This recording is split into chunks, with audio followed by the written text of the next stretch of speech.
नमस्कार दोस्तों, मैं अपने YouTube चैनल पर आप सभी का स्वागत करता हूं। दोस्तों, भारतवर्ष की इस महान भूमि में अनेकों महापुरुषों ने अनगिनत महान कार्य किए और इनको और इनके सभी कार्यों को दरकिनार कर भारत के अंग्रेजी सिस्टम ने एक व्याभिचारी को महात्मा बताकर दुनिया के सामने पेश किया।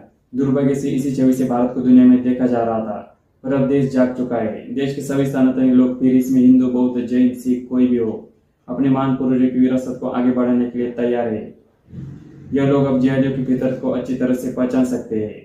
जिस तरह से इस्लामिक जिहादियों का कड़ा मुकाबला कर यहाँ के वीर योद्धाओं ने मातृभूमि की रक्षा की, देश के महान संतों ने इन सब योद्धाओं में संस्कृति के प्रति स्वाभिमान निर्माण किया, पुनर्जागरण किया। इसी वजह से आज दुनिया में भारत को वीर योद्धाओं और महान संतों की भूमि के रूप में जाना जाता है।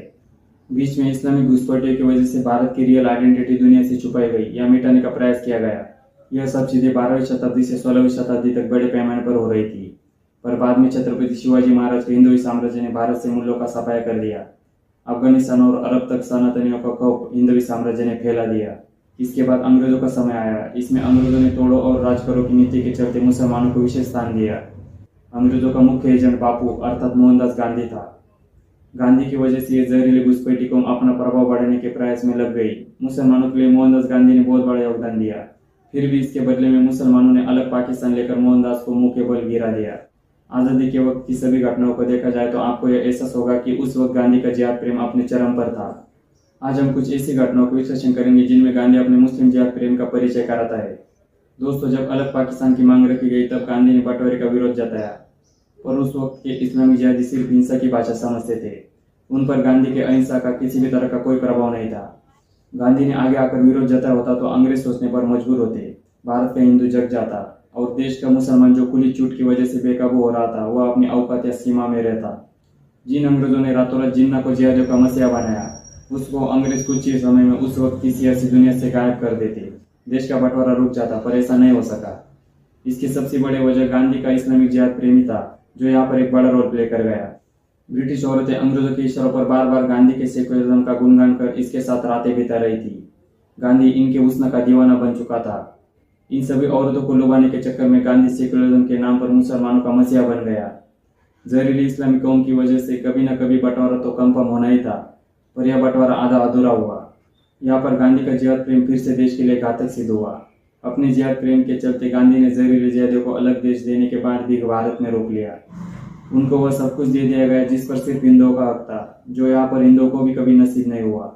ऐसा भड़वा इस मिट्टी में पैदा हुआ, यह भारत का दुर्भाग्य है। आने वाले समय में जब यह जहरीले जिहादी देश में बढ़ेंगे तो इसका जिम्मेदार सिर्फ गांधी और उसका जिहाद प्रेम रहेगा। गांधी को जिन्ना और मौलाना आजाद से काफी लगाव था। इनके चलते गांधी ने बचा हुआ भारत भी मूल्यों के लिए परोस दिया। 1910-20 के दशक में खिलाफत मूवमेंट को गांधी ने सपोर्ट किया। ये भी गांधी का जिहाद प्रेमी था। यही से भारत के जिहादियों को गांधी में उनका मसीहा नजर आने लगा। खिलाफत मूवमेंट फेल होने के बाद मुस्लिम कट्टरपंथियों ने केरला के सेक्युलर हिंदुओं पर बहुत अत्याचार किए, पर गांधी इस पर कुछ नहीं बोला। लोगों की हत्या हुई, महिलाओं पर बलात्कार किए गए, फिर भी गांधी चुप रहा। अर्थात गांधी ने बड़वागिरी की सारे हदें पार कर दी।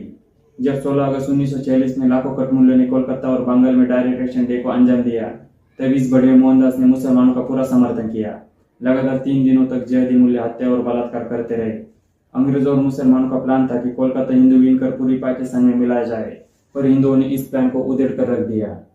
गोपाल पाठक के नेतृत्व में हिंदुओं ने हथियार उठाए और जिहादियों का संहार करने लगे। तभी मोहनदास गांधी ने हिंसा रोकने के लिए हिंदुओं के खिलाफ अनशन रूपी हथियार इस्तेमाल किया। जब तक मुसलमान हावी थे तब यह चुप रहा, जब हिंदू जवाब देने लगे तब यह वहां जाकर अनशन पे बैठ गया। पंजाब में भी गांधी ने यही रणनीति अपनाई। बंटवारे के वक्त जब मुसलमान हावी थे तब गांधी ने कुछ नहीं कहा। जब हिंदू और सिख जवाब देने जाते तब गांधी अंग्रेज, जिन्ना और मौलाना आजाद के इशारों पर हिंदुओं और सिखों को रोकने के लिए अनशन पर बैठ जाता।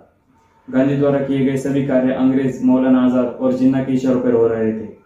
दोस्तों, इससे बहुत सारी घटनाएं हैं जिनमें गांधी के इस्लामिक जिहाद प्रेम के बहुत सारे उदाहरण मिलेंगे। सभी मुसलमानों ने भारत के खिलाफ जो जिहाद अर्थात युद्ध छेड़ दिया, उसी जिहाद से गांधी को लगाव था। यह व्यक्ति किसी भी हालत में मुसलमानों को अपना भाई बनाकर रखना चाहता था, भले ही मुसलमान इसके कान में मोती क्यों न दे। इस व्यक्ति को सिर्फ अपने पॉलिटिकल छवि से लेना देना था। केरला में मुगल मुसलमानों द्वारा वहां की हिंदू महिलाओं पर बलात्कार किए जा रहे थे। वहां पर महिलाएं अपने आप को बचाने के लिए कुएं में कूद रही थी। तब इस पर गांधी से तत्कालीन पत्रकार ने सवाल पूछा था कि इस पर आप क्या कहेंगे। तो गांधी ने कहा था कि इन महिलाओं को अपने आप को बलात्कारियों को सौंप देना चाहिए। इससे तकलीफ कम होगी। तो ऐसा बड़वा महात्मा हो ही नहीं सकता। यह व्यक्ति एक दुरात्मा था जो आज भी नरक में पापों की सजा भुगत रहा है। दोस्तों, देश के सभी सनातनी की एक जिम्मेदारी बनती है कि आगे चलकर इस देश की मिट्टी में गांधी जैसा बड़वा पैदा न हो। अगर गलती से पैदा हो भी गया तो उसे उसकी औकात दिखाने का सामर्थ्य हर एक सनातनी हिंदू में होना ही चाहिए। दोस्तों, ऐसे ही मेरे साथ बने रहिए। जय हिंद।